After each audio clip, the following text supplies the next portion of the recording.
Hej og velkommen til. Mit navn er Betty Tandrup, og jeg vil tage jer igennem en online gennemgang af CARIES risikovurdering og behandling af CARIES risikopatienter med højfluoridprodukter. Formålet med det her webinar er at lære, hvornår, hvordan og hvilke CARIES-patienter, som skal have højfluoridbehandling som en del af deres behandling. I løbet af webinaret vil vi komme rundt om CARIES risikovurdering samt hvilke evidensbaserede risikovurderingsværktøjer der findes. Vi vil diskutere, hvordan I gør. Jeg vil komme lidt ind på, hvad jeg tænker, I gør, og hvordan Durfat kan anvendes til kontrol af jeres patients CARIES-situation. Og til sidst vil der være nogle cases. Så helt konkret kommer vi igennem det her. Jeg vil kort tale om paradigmeskiftet inden for CARIES-forebyggelse, blot for at sikre mig, at vi er på samme planet. Så skal vi vurdere CARIES-risikopatienter og lære, hvilke redskaber der findes til risikovurdering. Og så skal vi få viden om, hvilke risikopatienter, som har behov for højfluoridbehandling og hvilken. Alt, hvad jeg gennemgår i dag, er baseret på eksperters anbefaling og ikke noget, som bare Colgate siger, men det kommer jeg ind på lige om et øjeblik. Men CARIES er fortsat et problem. Som Svante Tvedman fra Københavns Universitet engang udtalte, de fleste af os er født med perfekte tænder, vi skal bare sørge for, at de bliver ved med at være det. Men er CARIES-forebyggelse så nemt? Som I alle sammen ved, så er CARIES en sygdom, der findes, som de fleste af os personligt har eller har haft erfaring med. Men det gode er jo, at det kan kontrolleres, og det kan forebygges. Det nye paradigme inden for CARIES-behandling, som I ved, er minimal invasiv CARIES-behandling for at bevare tandvævet og restaurere kun ved indikation. Formålet er kort sagt at forebygge frem for at bore. Og der skal ageres forebyggende, evidensbaseret og patientcentreret. Her ser I et billede af CARIES i forskellige stadier. Som I ved, udvikles CARIES langsomt og kræver forskellige interventioner. Og interventionen fokuserer på at få patienten tilbage til sund tilstand, baseret på CARIES risikovurdering. Og det kommer vi lige tilbage til lige om et øjeblik. Lad os kigge lidt på et par eksempler, hvor I også lige kan tænke over, hvad I vil gøre, og hvornår der egentlig skal interveneres. Her ser I nogle billeder, hvor der er omfattende CARIES med kavitetsdannelse, og der er vist ikke nogen tvivl om her, at der skal bores eventuelt med noget rodbehandling. Er I enige med det? Så er der den her. Initial CARIES-læsioner med dentininvolvering. Hvad vil I gøre her? Vil I observere, eller vil I behandle?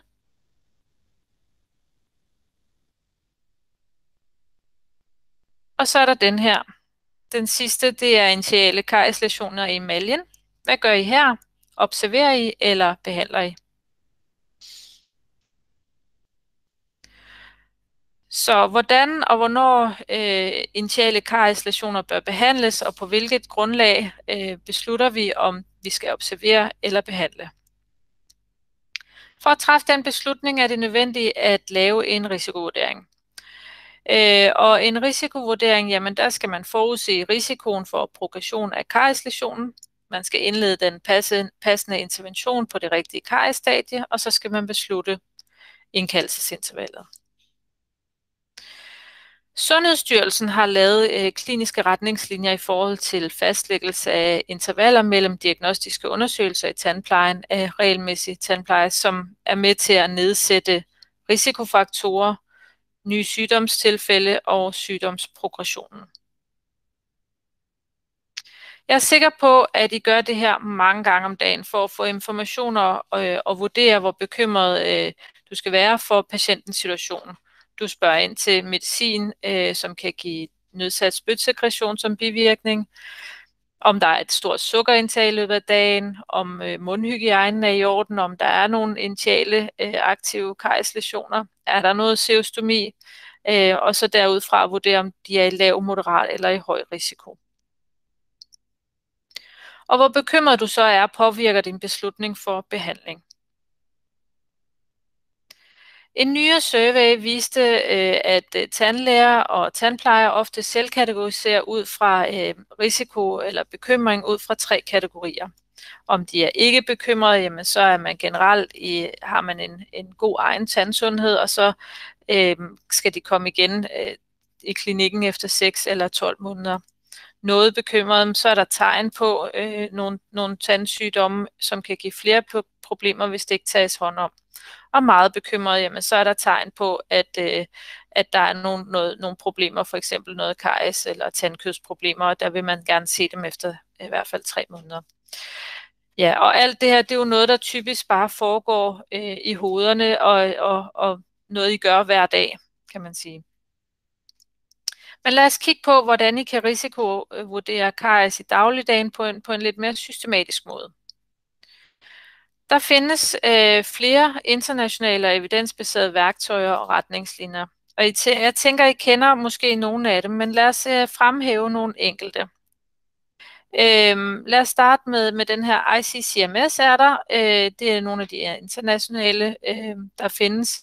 Så er der ACFF, og så er der Caries Care. Og så er der de nationale, lokale retningslinjer, og der kender I denne her med rød, gul, grøn, som er de nationale retningslinjer for fastlæggelser af intervallerne.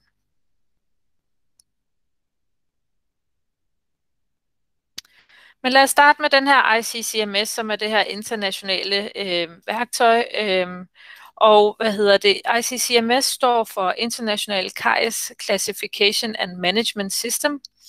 Det blev udviklet i starten af 2002, og ICCMS-værktøjet er udviklet for at hjælpe klinikkerne til at vurdere patientens risiko på en systematisk måde og give en struktureret tilgang til at kontrollere caries for det bedste outcome baseret på evidens. ICCMS er udviklet af ICDES Foundation, hvor der er mange eksperter inden for kardiologi med fra mere end 80 lande. Og hvis I tænker, hvad står det der ICDES for, så står det altså for International Caries Detection and Assessment System. ICCMS er udviklet, som jeg sagde, af førende forskere fra den her ICDES Foundation. Og der er en masse eksperter med, og blandt andet fra Danmark, der har vi Kim Ekstrand, og så har vi Svante Tvedman og Nigel Pitts fra UK. Og målene for ICCMS, det er at forebygge dannelsen af nye karieslæsioner, hindre eksisterende læsioner i at forværres, vi skal bevare tandstrukturen, og det skal vi gøre non-operativt. Så skal vi tage hånd om risikofaktorerne for karies og være opmærksom på, om der løbende kommer ændringer i patientens profil og opdatere, og så skal vi forbedre patientens helbred overordnet. Så det er jo ret godt i tråd med det nye paradigme, som jeg talte om tidligere. ICCMS består af 4 tandhjul, som skal hjælpe jer med at træffe den rette beslutning for patientens givne situation. Det er altså en systematisk måde at vurdere risiko samt iværksætte en personlig plan. Det er altså de her 4 D'er: Determine, Detect, Decide og Do. Og hvis vi tager Determine, så står det heroppe i småt. Det er altså historikken, altså på patientniveau. Detect, det er klassifikationen af caries, om det er aktiv, inaktiv. Og så skal vi decide, vi skal beslutte, hvad skal der gøres, og så skal vi gøre det i Do. Så nævnte jeg, der også er et andet værktøj, der hedder Caries Care. Og det er altså et andet værktøj, som er inspireret af ICCMS, altså de her 4 D'er.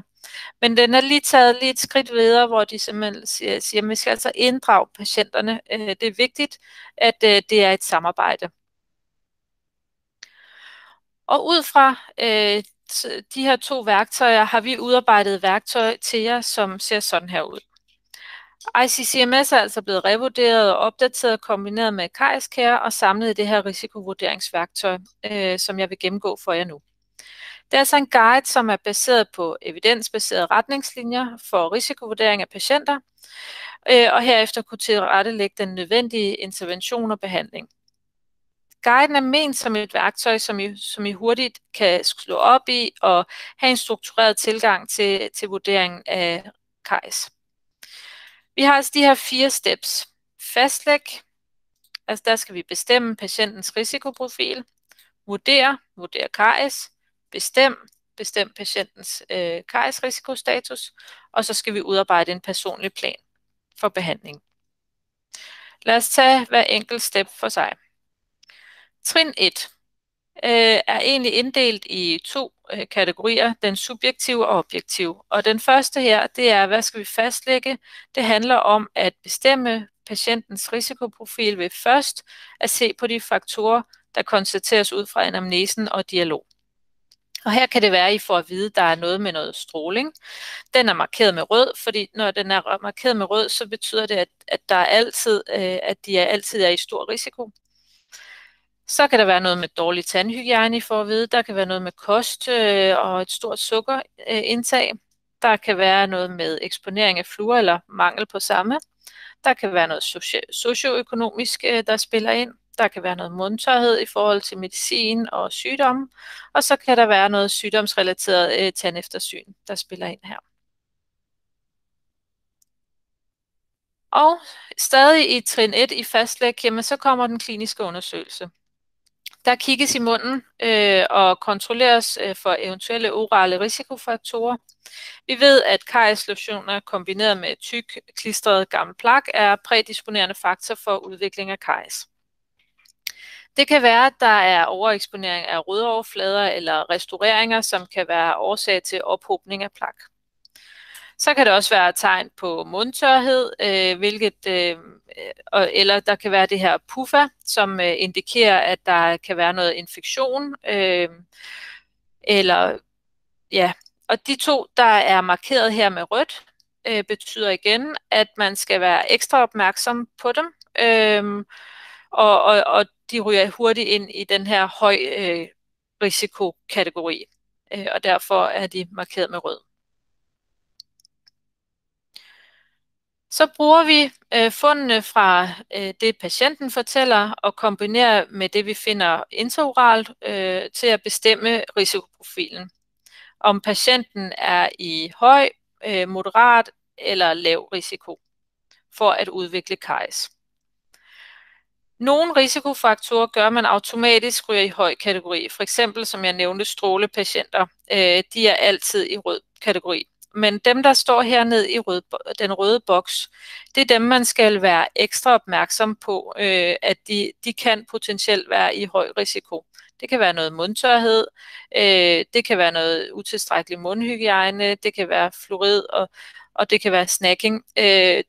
De ryger i høj kategori, men det er ofte noget, man kan gøre noget ved, så ved dialog og motivation af patienten.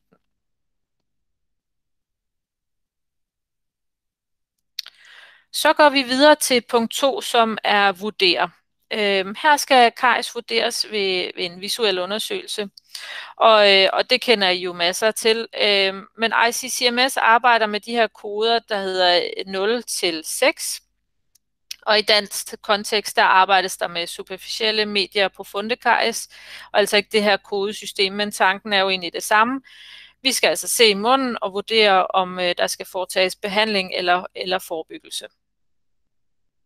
Og det kliniske sammenkobles med det radiologiske for at karies-diagnostisere, om læsionen er behandlingskrævende eller ej. Og en meget vigtig del af vurderingen af karies er at bestemme, om læsionerne er aktive eller inaktive, om der er tilstedeværelse af plak. Det her ved I selvfølgelig en masse om, men bare lige for at nævne, så hvis patienten har aktive karieslæsioner, er sandsynligheden for, at de her læsioner de fortsætter med at udvikle sig stor. Hvis læsionerne er inaktive, så betyder det, at patienten har formået at kontrollere sin kariessituation ved at forbedre sin mundhygiejne, kost eller andre risikofaktorer. Altså de fleste mennesker har minimum en inaktiv karieslæsion, som har været sådan måske i flere år. Lad os se på, hvordan alle de her fund og faktorer afgør patientens risiko for kariesudviklingen. Nu, når risikofaktorerne er fastlagt og patientens aktuelle kariessituation er vurderet, kan du bestemme sandsynligheden for, at de aktuelle læsioner udvikler sig eller nye læsioner opstår. Det gør man ved at kombinere fundene fra trin 1, som var fastlagt, og trin 2, som var vurderet. Og ud fra det kommer vi over i trin 3, som er bestemme. Altså du skal bestemme risikoen og derfra udarbejde en plan. Den her boks, den kombinerer altså konklusionerne fra punkt 1, som var patientens risiko. Så lav, moderat og høj risiko, det var det, I gjorde i trin 1. Og trin 2, det var kariessituationen, om der er ingen karieslæsioner, initiale aktive karieslæsioner, eller moderate og omfattende karieslæsioner. Og så kombinerer man altså de to fund til, og så aflæser man det, man har fundet, og med at finde frem til, hvad er sandsynligheden så. Og som I kan se, så er der 2 grønne her. Det er under ingen aktive karieslæsioner, og så er der en del gule, hvor man er i moderat risiko, og så er der høj. Yes. Det er altså et overskueligt skema, som kan bruges som et opslagsværk i dagligdagen for at gøre det meget systematisk, hvad det er, man skal med den her patient.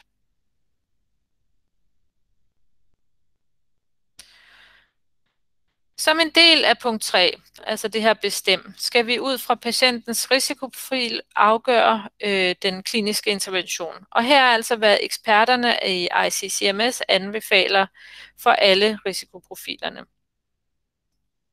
Fælles for alle kategorier er, at patienten skal motiveres, instrueres i sufficient mundpleje, medicinstatus skal opdateres for at udelukke mundtørhed, og til sidst skal indkaldelsesfrekvensen bestemmes.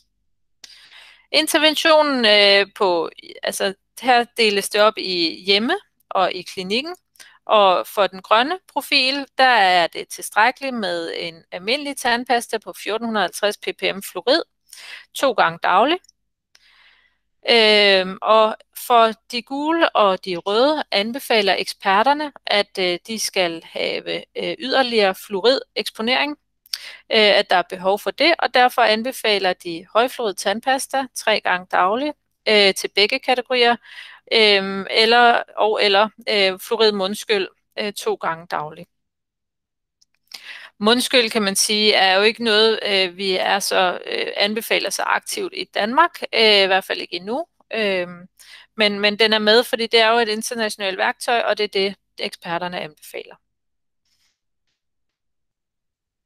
Og så i klinikken, der anbefaler eksperterne fluoridlak 2 gange årligt til de gule, og fluoridlak 4 gange årligt til de røde patienter. Derudover så kan man så bruge noget fluoridgel eller forsejler.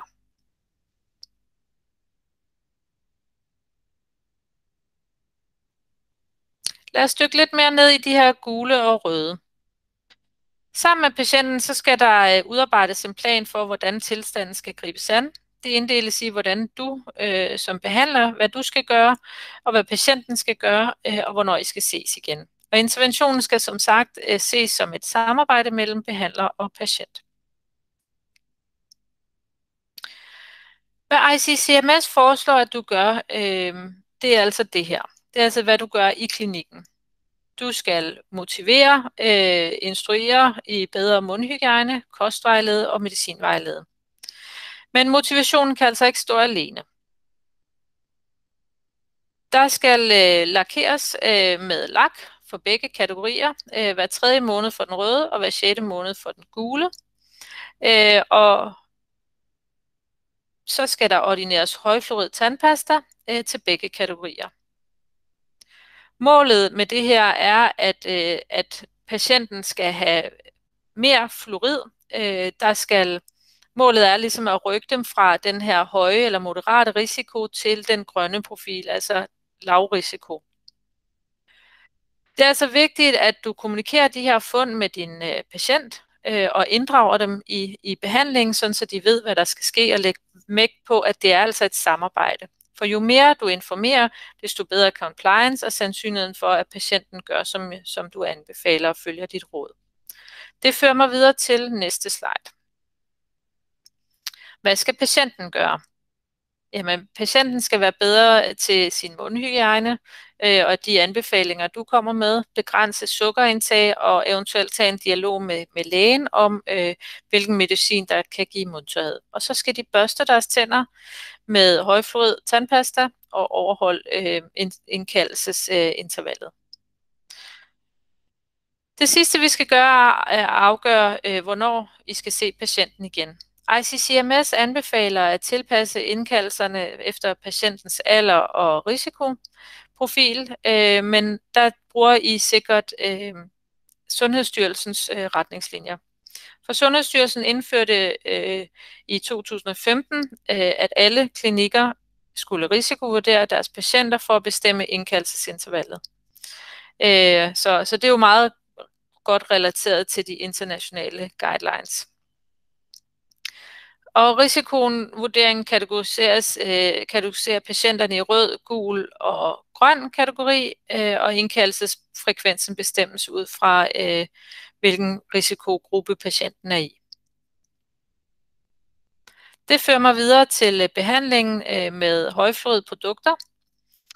Og Colgates højfluoridprodukter er klinisk bevis til at øge fluortilgængeligheden i mundhulen. Som I allerede ved, så er Duofag tilgængelig til brug i klinik og til hjemmebrug. Og det er det eneste lægemiddel på markedet, som er godkendt til karieskontrol, og det vil jeg sætte lidt flere ord på lige nu. Lad os starte med Duofag-lakken.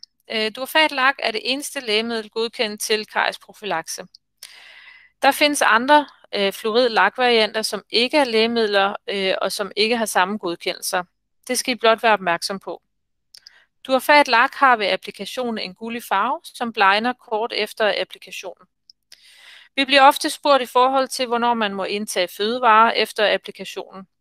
Og lige efter applikationen må man altså gerne skylle munden, og man må gerne spise bløde fødevarer.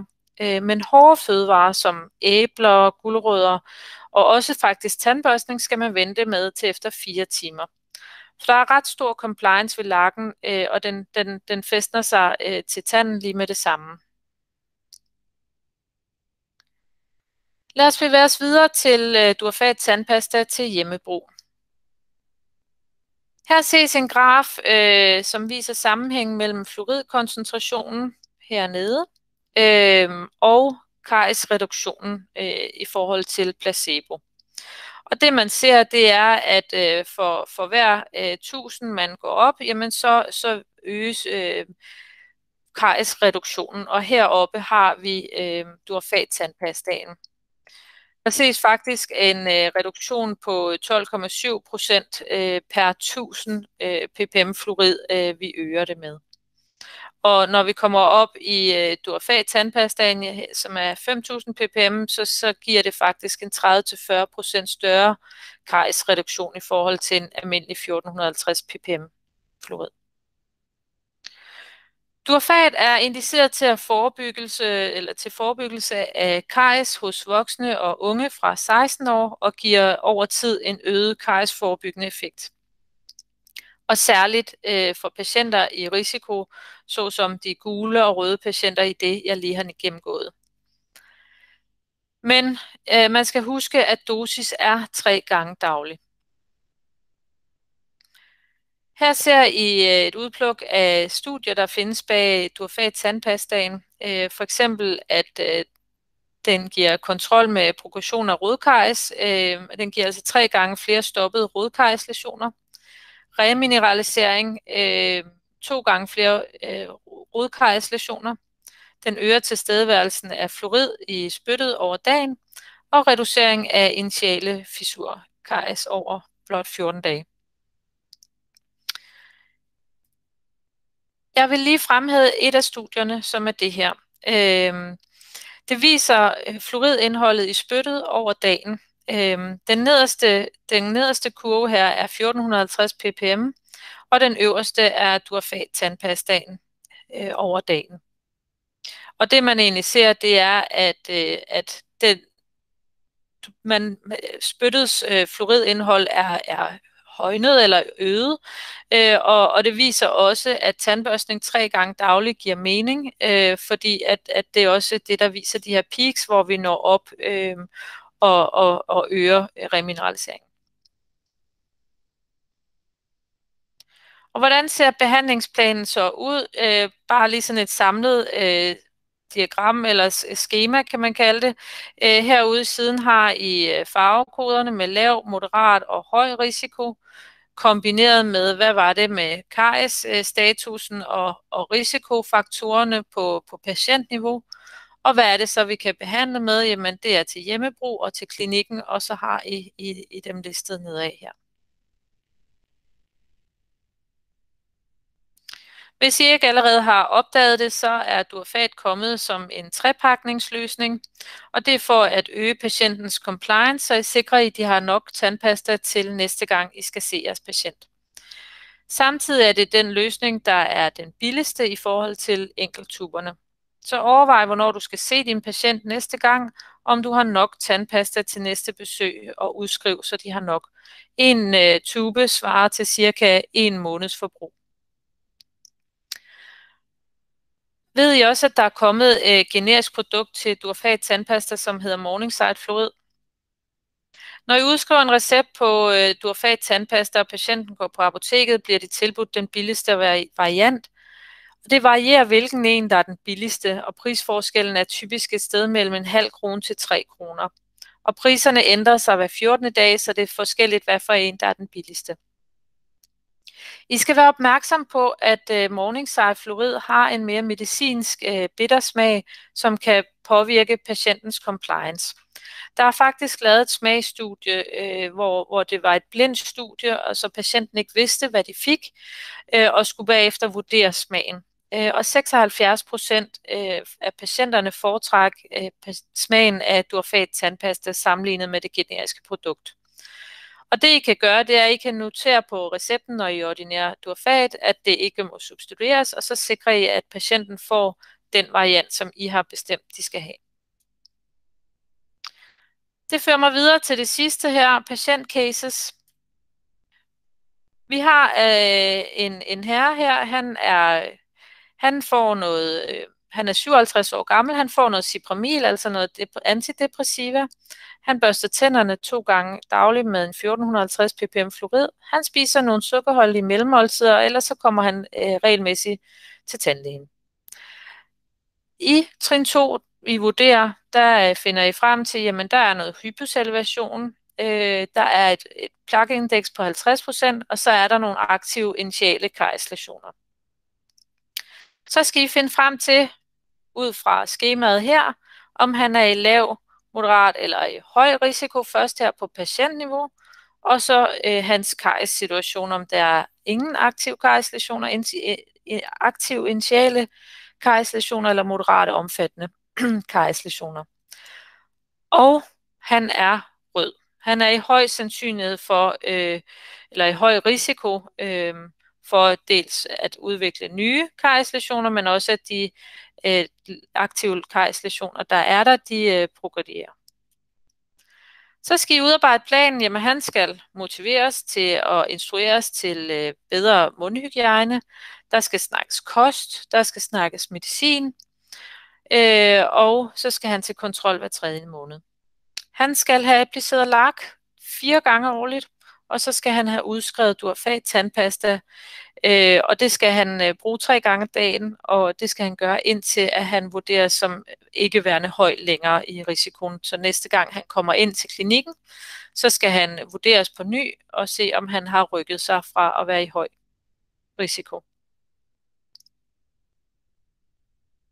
Så har vi Martin, og han har generelt ikke nogen sygdomme, han tager ikke noget medicin, og han har så godt nok ikke været ved tandklinikken de sidste 2 år, men børster tænderne med en 1450 ppm fluorid 2 gange dagligt, og ellers har en almindelig kost og så også nogle mellemmåltider.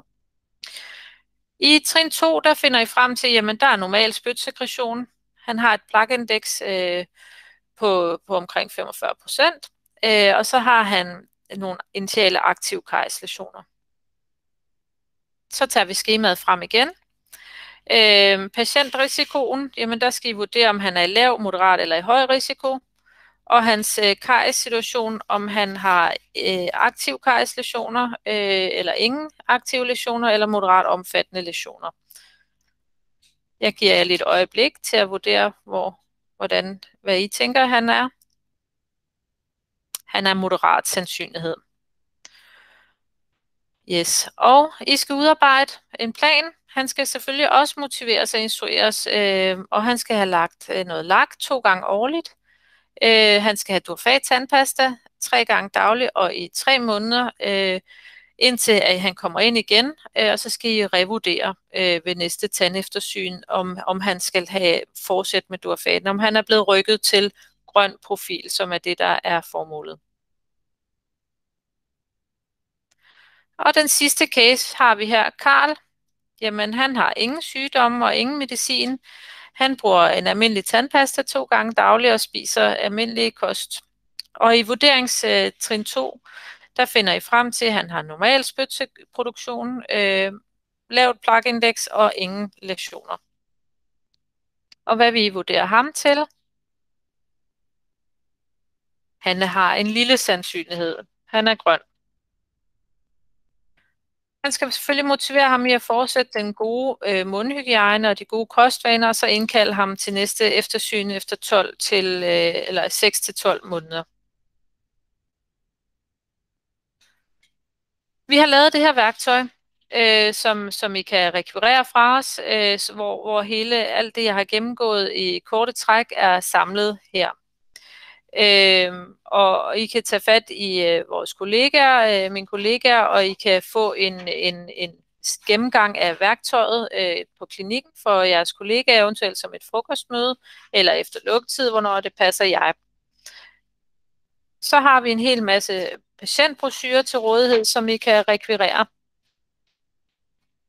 Vi er selvfølgelig klar til at komme ud til jer med værktøjerne og med undervisning. Her er vores oplysninger. Vi har Melissa og Mona, som henholdsvis dækker Sjælland og Øerne og Jylland og Fyn.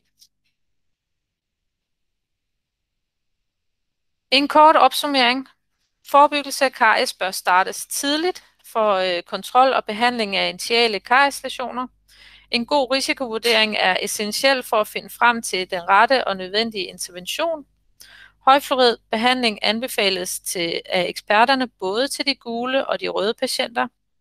Durfat findes både til klinikbrug og til hjemmebrug. Og I kan benytte jer af den her nyopsatte klinikguide, som I kan rekvirere direkte fra os, mine kollegaer.